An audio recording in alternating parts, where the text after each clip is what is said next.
On est un petit peu l'ambassade de tous les artistes qui ont traversé le XXe siècle et qui sont arrivés soit à Paris, soit à Berlin, et qu'ils soient expressionnistes, abstraits ou figuratifs. Et ils viennent quasiment tous. Ça va de Tchécoslovaquie avec Kupka jusqu'à des artistes russes d'avant-garde qui sont venus à Paris, se sont assagis après la Révolution, ou alors le contraire, sont arrivés suite à la Révolution et sont devenus complètement abstraits, se sont libérés à Paris grâce à l'école de Paris.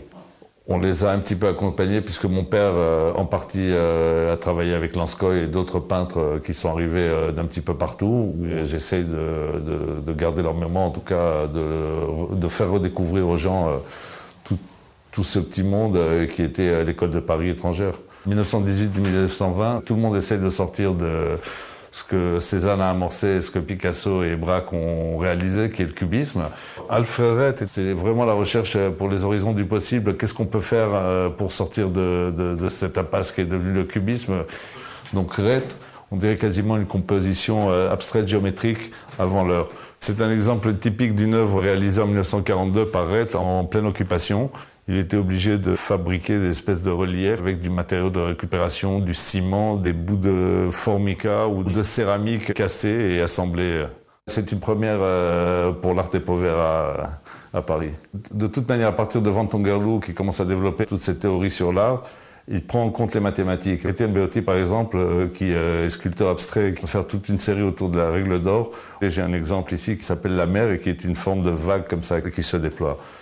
Au-dessus, on peut voir une œuvre de Tutunjan qui est l'apogée de la recherche de Tutunjan qui, de 1926 à 1929, va faire toute une série autour de l'abstraction géométrique et biomorphe. Ça va aboutir à cette série de reliefs qui sont quasi des paysages lunaires.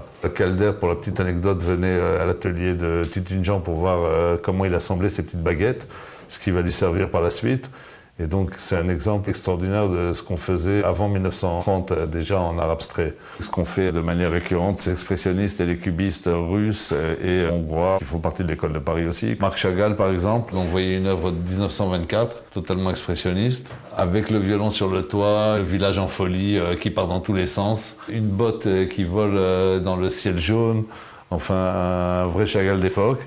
Et d'un autre côté, on a Hugo Scheiber, qui est un artiste hongrois affilié aux futuristes. C'est une composition qui s'appelle Au cirque. Tous les artistes se sont un petit peu côtoyés venant de Russie, d'Europe centrale et même de France. C'est un petit peu le chaînon manquant entre la première avant-garde et la naissance de l'abstraction en Russie et le retour à la figuration